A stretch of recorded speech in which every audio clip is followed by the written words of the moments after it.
খবর শুনছেন Kolkata news TV channel থেকে। জানাবো আজকের বাছাই করা গুরুত্বপূর্ণ 20টি তাজা খবর। শুরুতেই হেডলাইন্স।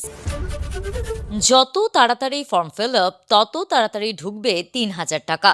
অন্নপূর্ণা নতুন ফর্ম কোথায় পাবেন? বড় ঘোষণা নবান্নের। পুরনো অভ্যাস এখনো বদলায়নি। এক রাতেই অপসারিত বিডিও প্রশান্ত বর্মনের জামিন হওয়ার পিছনে কার হাত? সরাসরি নাম বললেন মন্ত্রী। স্ত্রীকে পছন্দ নয়, 50,000-এ ধর্ষকদের কাছে বিক্রি পাষণ্ড স্বামীর। বাম আমলের মতো শিক্ষা দপ্তরে জোড়া মন্ত্রী, শুভেন্দু সরকারের ক্যাবিনেট সম্প্রসারণের তালিকা প্রস্তুত। নন্দীগ্রামে লড়াইয়ে না পবিত্র সুফিয়ানের, উপনির্বাচনের প্রার্থী খুঁজতে কালঘাম ছুটছে তৃণমূলের। কর্তব্যে অবহেলা সহ বহু অভিযোগ, এবার মেডিকেলের প্রাক্তন সুপারের বিরুদ্ধে বিভাগীয় তদন্তের নির্দেশ। দক্ষিণবঙ্গে আজ থেকে হাওয়া বদল, কালবৈশাখীর সঙ্গে শিলাবৃষ্টি জেলায় জেলায়। অবশেষে পুলিশের জালে বিষ্ণুপুরে তৃণমূল বিধায়ক দিলীপ, পুরী থেকে আটক করে নিয়ে আসা হচ্ছে কলকাতায়। অনুব্রত মণ্ডল, কাজল শেখ, চন্দ্রনাথ সিনহার নিরাপত্তা কমল, বীরভূমের 3 নেতা চাপে। যত্রতত্র নয়, রাজ্যে মদের দোকান নিয়ে বড় সড় পদক্ষেপ শুভেন্দু সরকারের। আর্থিক তছরূপের অভিযোগ, কেরলের প্রাক্তন মুখ্যমন্ত্রী বিজয়নের বাড়িতে তল্লাশি এডির। দিশা কাণ্ডের চাঞ্চল্যের মাঝেই এবার লখনৌয়ে বধূর মৃত্যু, বিয়ে 6 মাসের মাথায় পণের জন্য খুন। গাজায় ফের সার্জিক্যাল স্ট্রাইক ইসরায়েলের, দায়িত্ব নেওয়ার 7 দিনেই খতম হামাস সেনাপ্রধান। ভোট পরবর্তী হিংসা মামলায় সন্দেশখালীতে শাহজাহান ঘনিষ্ঠ কাদের মোল্লা সহ 10 জনকে গ্রেফতার করল সিবিআই। ত্রিপুরায় সীমান্ত সংঘাত, বিএসএফকে লক্ষ্য করে পাথর বৃষ্টি ও বাঁশ নিয়ে হামলা, পাল্টা গুলিতে পাচারকারীর মৃত্যু। আধার কার্ডের নামে টাকা হাতালেন তৃণমূল নেতা, বারুইপুরে ধৃত বাংলাদেশি দম্পতির বিস্ফোরক বয়ান। তৃণমূলে ভালো বলে কিছু নেই, ভুল শুধরে নিন সমীকদা, শুভেন্দু ঘনিষ্ঠ বিজেপি নেতার মন্তব্য দারুণ চর্চায়। টাকা নিলেও মেলেনি ঘর, তৃণমূল প্রধানের বাড়ি ঘেরাওয়ের পর এবার বিডিও অফিসে প্রতারিতদের তুলকালাম। সত্য ও নির্ভুল খবরের জন্য কলকাতা নিউজ টিভিকে সাবস্ক্রাইব করুন, সঙ্গে থাকুন এবং লাইক করে আমাদের সমর্থন জানান। আসছি বিস্তারিত খবরে। আজ বুধবার থেকে আনুষ্ঠানিকভাবে শুরু হলো অন্নপূর্ণা ভাণ্ডার প্রকল্পের ফর্ম বিলি। নবান্ন থেকে এই মেগা প্রকল্পের সূচনা করেন মুখ্যমন্ত্রী শুভেন্দু অধিকারী এবং নারী, শিশু ও মহিলা সুরক্ষা দপ্তরের মন্ত্রী অগ্নিমিত্রা পল। আবেদন প্রক্রিয়ায় স্বচ্ছতা ও গতি আনতে সরকার অনলাইন এবং অফলাইন উভয় মাধ্যমেই খোলা রেখেছে। গ্রাহকরা নিজেদের সুবিধামতো যে কোনো পদ্ধতিতে ফর্ম পূরণ করতে পারবেন, অর্থাৎ অনলাইন অফলাইনে ফর্ম ফিল আপ করতে পারবেন গ্রাহকরা। সোমবার মুখ্যমন্ত্রী স্পষ্ট করে দিয়েছেন যে এই প্রকল্পের সুবিধা শুধুমাত্র ভারতীয় নাগরিক মহিলারাই পাবেন। আগে এলে আগে পাবেন ভিত্তিতে এই প্রকল্পের সুবিধা বন্টন করা হবে, অর্থাৎ যারা যত দ্রুত ফর্ম পূরণ ও জমা করবেন তারা তত তাড়াতাড়ি এই প্রকল্পের আওতাভুক্ত হবেন এবং প্রতি মাসে 3,000 টাকা করে আর্থিক সহায়তা পাবেন। তবে যে সমস্ত মহিলারা এখনো অন্নপূর্ণা ভাণ্ডারে আবেদন করতে পারেননি বা যাদের টাকা পাওয়া এখনো শুরু হয়নি, তাদের চিন্তার কোনো কারণ নেই। মুখ্যমন্ত্রী আশ্বাস দিয়েছেন, যতদিন না তারা অন্নপূর্ণা ভাণ্ডারের সুবিধা পাচ্ছেন ততদিন পূর্ববর্তী লক্ষ্মীর ভাণ্ডার প্রকল্পের নিয়মে প্রতি মাসে 1,500 টাকা করে পেতে থাকবেন। কোনো উপভোক্তাই আর্থিক সুবিধা থেকে বঞ্চিত হবেন না। মুখ্যমন্ত্রী বলেন, এনরোলমেন্ট যত তাড়াতাড়ি করবেন তত দ্রুত বেনিফিট আমরা দিতে পারবো। অন্নপূর্ণা যোজনার প্রক্রিয়া শুরু হয়ে যাবে কাল থেকে।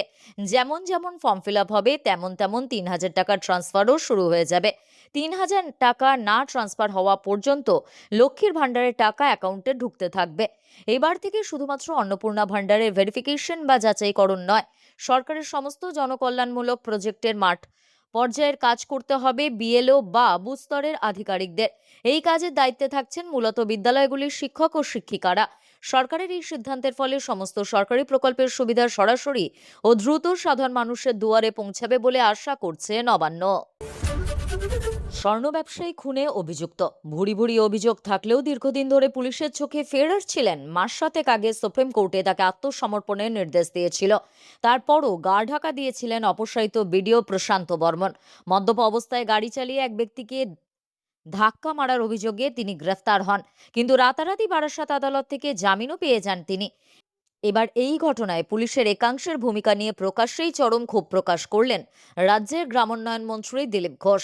পুলিশের একাংশের সঙ্গে অভিযুক্তদের গোপন আঁতাত বা সেটিং রয়েছে বলেও বিস্ফোরক দাবি করেছেন তিনি।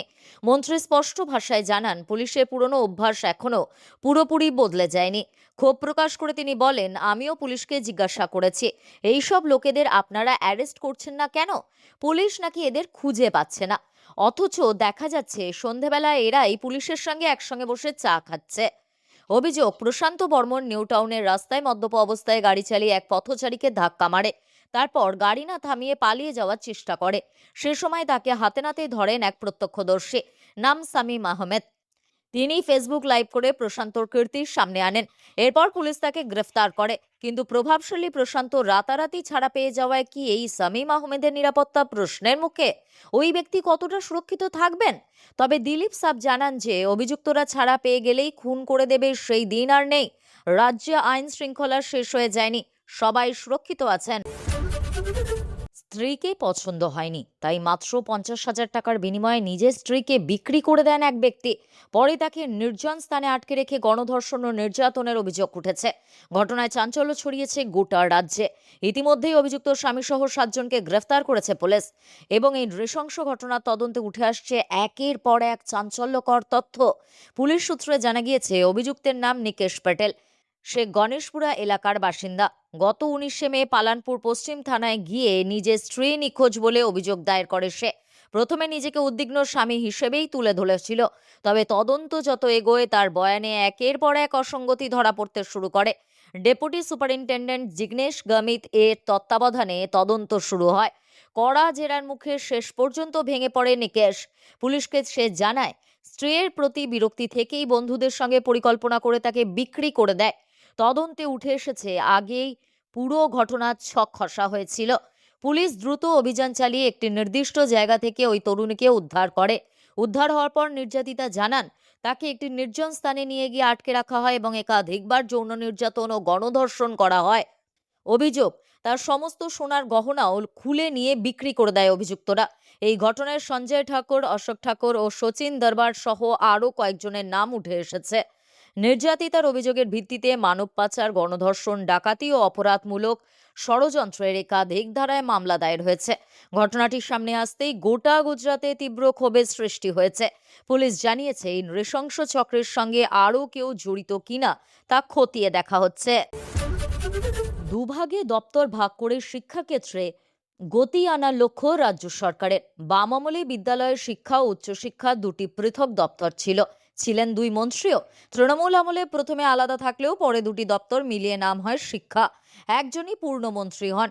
এবার রাজ্যে পালাবদলের পর বাম আমলের সেই পুরনো কাঠামোতেই ফিরতে চায় বিজেপি। 2 দপ্তর থাকবে 2 পূর্ণমন্ত্রীর হাতে। বাম আমলে দীর্ঘ প্রায় 3 দশক ধরে প্রাথমিক ও স্কুল শিক্ষার দায়িত্বে ছিলেন কান্তি বিশ্বাস। 2006 থেকে 2011 সাল পর্যন্ত ছিলেন পার্থ দে। উচ্চশিক্ষামন্ত্রী ছিলেন সত্যসাধন চক্রবর্তী, সুদর্শন রায়চৌধুরী। 2011 সালে তৃণমূল সরকার রাজ্যের ক্ষমতায় আসার পর প্রথম দিকে স্কুল শিক্ষামন্ত্রী হন রবীন্দ্রনাথ ভট্টাচার্য। উচ্চশিক্ষার দায়িত্ব পান ব্রাত্য বসু। পরে দুটি দপ্তর মিলিয়ে দিয়ে শুধুমাত্র শিক্ষা দপ্তর করা হয়। একজন পূর্ণাঙ্গ মন্ত্রীকেই তার ভার দেওয়া হয়। পার্থ চট্টোপাধ্যায় ও ব্রাত্য বসু ছিলেন শিক্ষামন্ত্রী। এবার তাতে বদল আসছে। ফের 2 শিক্ষা দপ্তরের ভার দেওয়া হতে চলেছে পৃথক মন্ত্রীদের উপর। সূত্রের খবর, শুভেন্দু অধিকারী সরকারের মন্ত্রিসভার সম্প্রসারণের কাজ হবে শিগগিরই। নতুন মন্ত্রীদের তালিকাও কার্যত চূড়ান্ত। চলতি সপ্তাহে তা পৌঁছে যাবে রাজভবনে। চমক থাকলেও মন্ত্রিসভার কলেবর হবে ছোট। তবে রাজ্যের প্রতিটি এলাকা এবং জাতি উপজাতির প্রতিনিধিত্ব রেখেই মন্ত্রীদের নাম আলোচনা করা হয়েছে। যেহেতু জয়ী বিধায়কদের মধ্যে মুখ্যমন্ত্রী শুভেন্দু অধিকারী, তাপস রায় এবং নিশীথ প্রামাণিক ছাড়া রাজ্যে বাকি কেন্দ্রে মন্ত্রিত্বের অভিজ্ঞতা বাকিদের নেই, তাই মন্ত্রিত্ব দেওয়ার ক্ষেত্রে গুরুত্ব পেয়েছে প্রশাসনিক কাজ পরিচালনার ক্ষেত্রে দক্ষতা। এছাড়া মন্ত্রী নির্বাচনের ক্ষেত্রে রাজনৈতিক বেশ কিছু বিষয়ও মাথায় রেখেছে বিজেপি নেতৃত্ব। জানা যাচ্ছে, যে সমস্ত জেলায় নিরঙ্কুশ দাপট দেখাতে পেরেছে দল, সেখান থেকে পুরস্কার স্বরূপ মন্ত্রিত্ব পাবেন একাধিক বিধায়ক। পূর্ণ মন্ত্রিত্বের পাশাপাশি একাধিক প্রতিমন্ত্রীদেরও নামও চূড়ান্ত করা হয়েছে। গত 9 মে শুভেন্দু অধিকারী পদের শপথ নিয়েছিলেন। ব্রিগেডের সেই মঞ্চে একই সঙ্গে শপথ নেন দিলীপ ঘোষ, অগ্নিমিত্রা পল, নিশীথ প্রামাণিক, অশোক কীর্তনিয়া এবং ক্ষুদিরাম টুডু। কাজের চাপ কমাতে এই 5 জনের থেকে বেশ কিছু দপ্তর নয়া মন্ত্রীরা পাবেন। স্বরাষ্ট্র, তথ্য, সংস্কৃতি সহ বড় কিছু দপ্তর থাকবে মুখ্যমন্ত্রীর হাতে। ফলতায় পুনর্নির্বাচনে তৃণমূল কংগ্রেস চতুর্থ স্থানে। শুধু তাই নয়, জামানাতি বাজেয়াপ্ত হয়েছে। এমন পরিস্থিতিতে পূর্ব মেদিনীপুরের নন্দীগ্রামে উপনির্বাচনে আর কেউ তৃণমূলের প্রার্থী হতে চাইছেন না, যার ফলে নন্দীগ্রাম বিধানসভা উপনির্বাচনে তৃণমূলের প্রার্থী পেতে যে কালঘাম ছুটতে চলেছে তার বলার অপেক্ষা রাখে না। 2026 সালের বিধানসভা নির্বাচনে তৃণমূলের প্রার্থী হওয়া নিয়ে যে লড়াই ছিল, বাংলার মসনদে বিজেপি বসতেই সব ফিকে হয়ে গিয়েছে। তাই উপনির্বাচন ঘোষণার আগে থেকেই প্রার্থী হওয়া থেকে দূরে সরে যেতে চাইছেন নন্দীগ্রামের তৃণমূল নেতারা। এমনকি বিধানসভা নির্বাচনে হারের পর মুখ ফিরিয়েছেন পবিত্র করও। নন্দীগ্রামে উপনির্বাচনে আর প্রার্থী হতে নারাজ তিনি। পবিত্র কর বেঁকে বসতেই নন্দীগ্রামে দলের পুরনো মুখ শেখ সুফিয়ানের দ্বারস্থ হয়েছিলেন তৃণমূল নেতৃত্ব, কিন্তু প্রার্থী হওয়ার প্রস্তাব ফিরিয়ে দিয়েছেন সুফিয়ানও। ফলে নন্দীগ্রামে উপনির্বাচনে প্রার্থী খুঁজতে গিয়ে বেকায়দা পড়েছে তৃণমূল কংগ্রেস। ভবানীপুরের বিধায়ক পদ রেখে নন্দীগ্রামের বিধায়ক হিসেবে ইস্তফা দিয়েছেন মুখ্যমন্ত্রী শুভেন্দু অধিকারী। বিধানসভা ভোটে নন্দীগ্রাম থেকে প্রায় 10,000 ভোটে জয়ী হয়েছিলেন শুভেন্দু অধিকারী। সংবিধানের নিয়ম মেনে বিধায়ক পদ থেকে শুভেন্দু অধিকারী ইস্তফা দেওয়ায় এবার নন্দীগ্রামে উপনির্বাচন হবে। সেই উপনির্বাচনেরই প্রার্থী খুঁজতে গিয়ে বিপাকে পড়েছে রাজ্যের প্রধান বিরোধী দল। সুফিয়ান নিজেই জানিয়েছেন, নন্দীগ্রাম উপনির্বাচনে দল তাকে প্রার্থী হওয়ার প্রস্তাব দিলেও তা ফিরিয়েছেন তিনি। একদা নন্দীগ্রামে তৃণমূলের বিশ্বস্ত সৈনিক সুফিয়ান দলের বিরুদ্ধেই ক্ষোভ উগরে দিয়ে বললেন, দলের কেউ খোঁজ রাখে না, বারবার অধিকারী পরিবারের বিরুদ্ধে মুখ খোলার জন্য আমাদের উস্কানো হয়েছে, কিন্তু তারপর আর দলের কেউ যোগাযোগই করেনি। একসময় যে শুভেন্দু অধিকারীর বিরুদ্ধে সরব হতেন, সেই শুভেন্দু অধিকারীরও ভূয়সী প্রশংসা শোনা গিয়েছে শেখ সুফিয়ানের গলায়। তার দাবি, মুখ্যমন্ত্রী হিসেবে যথেষ্ট সফল হওয়ার ক্ষমতা রয়েছে শুভেন্দু অধিকারীর। নন্দীগ্রামকেও শুভেন্দু অধিকারী অনেক কিছু দেবেন বলে আশাবাদী সুফিয়ান। নির্দেশ এসেছিল আগের দিনই, এবার তার বিরুদ্ধে বিভাগীয় তদন্তের নির্দেশ দিল স্বাস্থ্য দপ্তর। একাধিক গাফিলতির অভিযোগ রয়েছে কলকাতার মেডিকেল কলেজের সুপার চিকিৎসক অঞ্জন অধিকারীর বিরুদ্ধে। এই মুহূর্তে তিনি বদলি হয়ে উত্তর দিনাজপুরের রায়গঞ্জ গভর্নমেন্ট মেডিকেল কলেজ ও হাসপাতালে কর্মরত। রাজ্যে পালাবদলের পরে এই প্রথম বদলি। রাজ্যের স্বাস্থ্য ব্যবস্থা ও সরকারি হাসপাতালের পরিকাঠামোয় কোনো খামতি রাখতে চাইছেন না শুভেন্দু অধিকারী। জিরো টলারেন্স নীতি এক্ষেত্রেও বলবৎ করা হয়েছে। অঞ্জন অধিকারী বদলি হয়েছিলেন সোমবার। এবার মঙ্গলবারই তার বিরুদ্ধে বিভাগীয় তদন্তের নির্দেশ দিল পশ্চিমবঙ্গ সরকারের স্বাস্থ্য দপ্তর। কি অভিযোগ ডাক্তার অঞ্জন অধিকারীর বিরুদ্ধে? স্বাস্থ্য দপ্তর সার্কুলারে জানিয়েছেন, মেডিকেল কলেজ ও হাসপাতাল কলকাতার এমএসভিপি পদে কর্মরত থাকাকালীন অধ্যাপক ডক্টর অঞ্জন অধিকারীর বিরুদ্ধে গুরুতর গাফিলতি, কর্তব্যে অবহেলা এবং প্রশাসনিক ত্রুটির অভিযোগ পাওয়া গিয়েছে। তার বিরুদ্ধে বিভাগীয় তদন্ত শুরু করার সিদ্ধান্ত নেওয়া হয়েছে। রাজ্যপাল নয়া নির্দেশিকায় জানিয়েছেন, কলকাতা মেডিকেল কলেজের সুপার অধ্যাপক ডক্টর অঞ্জন অধিকারীর বিরুদ্ধে অবিলম্বে বিভাগীয় তদন্ত শুরু করতে হবে। ইতিমধ্যেই তাকে অবিলম্বে উত্তর দিনাজপুরের রায়গঞ্জ গভর্নমেন্ট মেডিকেল কলেজ ও হাসপাতালের ফার্মাকোলজি বিভাগের অধ্যাপক পদে বদলি করা হয়েছে। নতুন করে বিভাগীয় তদন্তের নির্দেশ জারি হওয়ার আরও বিপাকে পড়লেন কলকাতার মেডিকেল কলেজের সদ্য প্রাক্তন সুপার। দক্ষিণ বিহারে ঘূর্ণাবর্ত। এই ঘূর্ণাবর্ত থেকে অন্ধ্রপ্রদেশ উপকূল পর্যন্ত উত্তর দক্ষিণ অক্ষরেখা। এই অক্ষরেখা ঝাড়খণ্ড এবং ওড়িশার উপর দিয়ে গিয়েছে। এর প্রভাবে উত্তরবঙ্গে আজ বিকেলের পর থেকে খুব ভারী বৃষ্টি নেই। উত্তরে ঝড় বৃষ্টির পরিমাণ কমলেও শুক্রবার পর্যন্ত বিক্ষিপ্তভাবে বৃষ্টি চলবে। আজ দুপুর পর্যন্ত দক্ষিণ দিনাজপুর এবং জলপাইগুড়ি এই দুই জেলাতে বিক্ষিপ্তভাবে দু এক জায়গায় ভারী বৃষ্টি হতে পারে। বাকি সব জেলাতেই 40 থেকে 50 কিলোমিটার বেগে ঝড়ের সঙ্গে বজ্রবিদ্যুৎ সহ বৃষ্টির আশঙ্কা রয়েছে। বৃহস্পতিবারেও বজ্রবিদ্যুৎ সহ ঝড় বৃষ্টির সম্ভাবনা উত্তরবঙ্গের সব জেলাতেই। মালদা, উত্তর ও দক্ষিণ দিনাজপুরে ঝড়ের গতিবেগ 50 কিলোমিটার প্রতি ঘন্টায় হতে পারে। শুক্রবার থেকে রবিবার ঝড় বৃষ্টির সম্ভাবনা কমবে, বিক্ষিপ্তভাবে দু এক জায়গায় হালকা বজ্রবিদ্যুৎ সহ বৃষ্টির সম্ভাবনা। দক্ষিণবঙ্গে আজ থেকে হাওয়া বদল, বজ্রবিদ্যুৎ সহ বৃষ্টির স্পেল। কালবৈশাখীর সঙ্গে শিলাবৃষ্টির আশঙ্কা, অতিরিক্ত বজ্রপাতের আশঙ্কা থাকবে। সকালের দিকে গরম এবং অস্বস্তিকর আবহাওয়া থাকবে পুরুলিয়া, বাঁকুড়া, পশ্চিম মেদিনীপুর এবং ঝাড়গ্রাম, পশ্চিম বর্ধমান জেলাতে। বাকি জেলাতেও আর্দ্রতা বেশি থাকায় গরম এবং অস্বস্তির আবহাওয়া থাকবে। দুপুরের পর আংশিক মেঘলা আকাশ এবং দমকা হাওয়া থাকায় কিছু এলাকায় গরম ও অস্বস্তি কম থাকবে। বজ্রবিদ্যুৎ সহ বৃষ্টির সম্ভাবনা বেশি থাকবে বীরভূম, নদিয়া, মুর্শিদাবাদ, পূর্ব পশ্চিম বর্ধমান, বাঁকুড়া, পুরুলিয়া, পূর্ব পশ্চিম মেদিনীপুর ও ঝাড়গ্রাম জেলাতে। বৃহস্পতি এবং শুক্রবার দক্ষিণবঙ্গের সব জেলাতেই ঝড় বৃষ্টির দাপট থাকবে। কালবৈশাখীর সম্ভাবনা থাকবে বীরভূম, মুর্শিদাবাদ, ঝাড়গ্রাম, পশ্চিম মেদিনীপুর, পুরুলিয়া, বাঁকুড়া, পশ্চিম বর্ধমান জেলাতে। হুগলি, পূর্ব পশ্চিম বর্ধমান, বাঁকুড়া, পশ্চিম মেদিনীপুর জেলাতে। দক্ষিণ চব্বিশ পরগনা, কলকাতা, ঝাড়গ্রাম, পূর্ব ও পশ্চিম মেদিনীপুর, বাঁকুড়া জেলাতেও সম্ভাবনা থাকবে।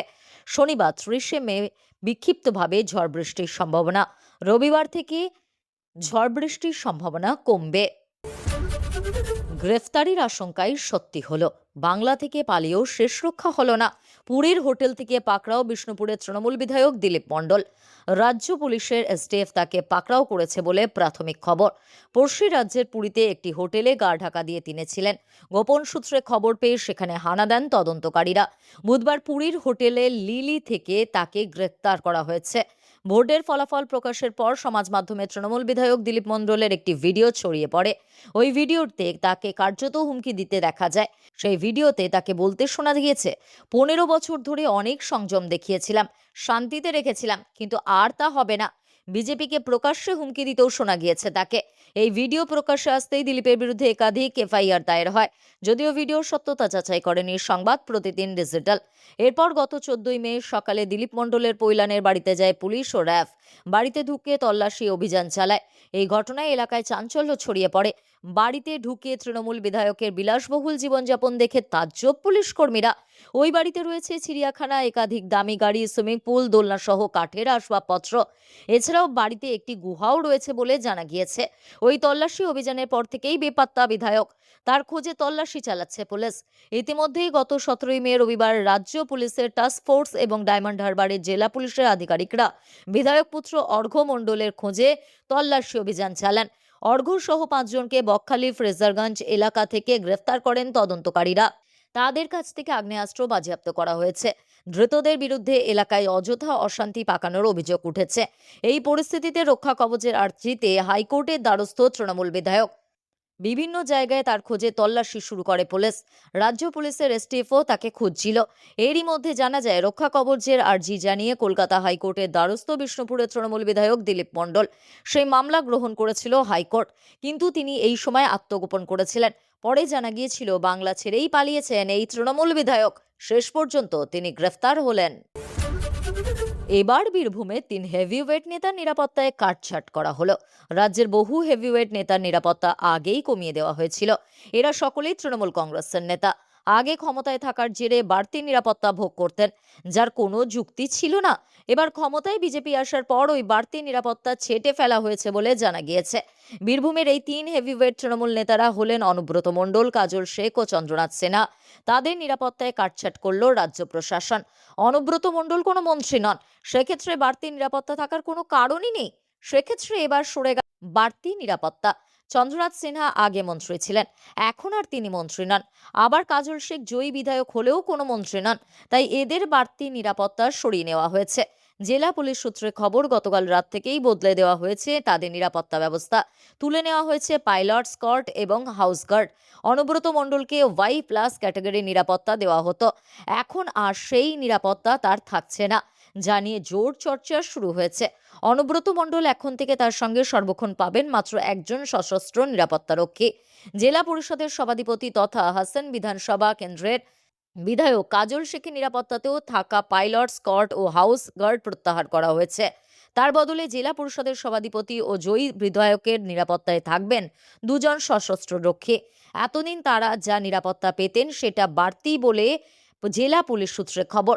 তাদের দল ক্ষমতায় থাকার জেরে এই বাড়তি নিরাপত্তা তারা উপভোগ করেছেন, সেটাই এবার সরিয়ে নেওয়া হয়েছে। তাছাড়া প্রাক্তন মন্ত্রী চন্দ্রনাথ সিনহার ক্ষেত্রেও একই পদক্ষেপ করা হয়েছে। মন্ত্রী থাকাকালীন বাড়িতে হাউস গার্ড সহ অতিরিক্ত নিরাপত্তা পেতেন। এখন বিধায়ক হিসেবে তাকে দেওয়া হয়েছে মাত্র 2 জন সশস্ত্র নিরাপত্তারক্ষী। আর এই বিষয়ে পুলিশ সূত্রে খবর, এই 3 নেতার নিরাপত্তার দায়িত্বে থাকা পুলিশ কর্মীদের গতকাল রাতেই সরিয়ে নেওয়া হয়েছে। রাজ্যের রাজনৈতিক পালাবদলের পর একাধিক তৃণমূল নেতার নিরাপত্তা পুনর্বিবেচনা শুরু হয়েছিল। আর তা বিবেচনা করেই এবার বীরভূমের এই 3 নেতার নিরাপত্তার রদবদল করা হয়েছে। রাজ্যের ক্ষমতায় এসেই মদের দোকানগুলির অবস্থান নিয়ে কঠোর পদক্ষেপ করল শুভেন্দু অধিকারীর সরকার। স্কুল কলেজ সহ অন্য কোনো শিক্ষা প্রতিষ্ঠান এবং মন্দিরের 1 কিলোমিটারের মধ্যে কোনো মদের দোকান থাকবে না। প্রশাসনিক বৈঠকে এমনই সিদ্ধান্তের কথা জানালেন মুখ্যমন্ত্রী। স্কুল কলেজ লাগোয়া যেসব দোকান ইতিমধ্যেই রয়েছে সেগুলো কি তবে ভাঙা পড়বে? এ নিয়ে অবশ্য এখনো কোনো সিদ্ধান্তের কথা জানানো হয়নি। তবে নতুন করে যেসব মদের দোকান হবে স্কুল কলেজ থেকে নির্দিষ্ট দূরত্বে না হলে তাদের লাইসেন্স দেওয়া হবে না বলে সাফ জানিয়েছেন মুখ্যমন্ত্রী শুভেন্দু অধিকারী। যত্রতত্র মদের দোকান নিয়ে নানা জায়গায় স্থানীয় মানুষজনের বিক্ষোভ ছিল।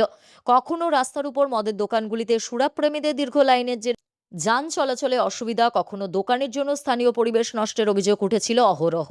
তার মধ্যে কিছু কিছু দোকান লাইসেন্সবিহীন বলেও অভিযোগ ওঠে। কোথাও আবার মন্দির সংলগ্ন এলাকায় সুরার দোকান বিতর্কের পরিবেশ তৈরি হয়। এবার রাজ্যে ক্ষমতার পালাবদলের পর এসব নিয়ে কঠোর পদক্ষেপের সিদ্ধান্ত নিলেন মুখ্যমন্ত্রী। সাফ জানিয়ে দিলেন, আমরা বলেছি স্কুল কলেজ মন্দিরের 1 কিলোমিটারের মধ্যে মদের দোকানের লাইসেন্স দেওয়া যাবে না। এর সরকার অন্যভাবে চলবে। এতদিন শাসকের আইন ছিল, এবার থেকে আইনের শাসন হবে। নতুন সরকারের এই উদ্যোগকে সাধুবাদ জানিয়েছেন সকলে। এলাকার স্বাভাবিক পরিবেশ ফেরাতে এই উদ্যোগ জরুরি ছিল বলে মানছেন তারা। সেই সঙ্গে প্রশ্ন উঠছে, ইতিমধ্যে যেসব মদের দোকান স্কুল কলেজ বা মন্দিরের আশেপাশে আছে তাদের ভেঙে ফেলা হবে? আসলে রাজ্যের ক্ষমতায় এসেই বেআইনি নির্মাণ ভাঙতে বুলডোজার অপারেশন শুরু করেছে বিজেপির সরকার। তাই লাইসেন্সবিহীন মদের দোকানগুলিরও একই পরিণতি হবে বলে মনে করা হচ্ছে। আপনি কোন জেলা থেকে দেখছেন? নিচে কমেন্ট করে জানিয়ে দিন। যখন চারদিকে অসত্য আর বিভ্রান্তির খবর ঘুরে বেড়াচ্ছে, তখন কলকাতা নিউজ টিভি দিচ্ছে সত্য, স্পষ্ট এবং নির্ভরযোগ্য প্রতিবেদন। আজকের এই যাত্রা এখানেই শেষ। আবার ফিরব নতুন খবর নিয়ে। ততক্ষণ সঙ্গে থাকুন। ধন্যবাদ।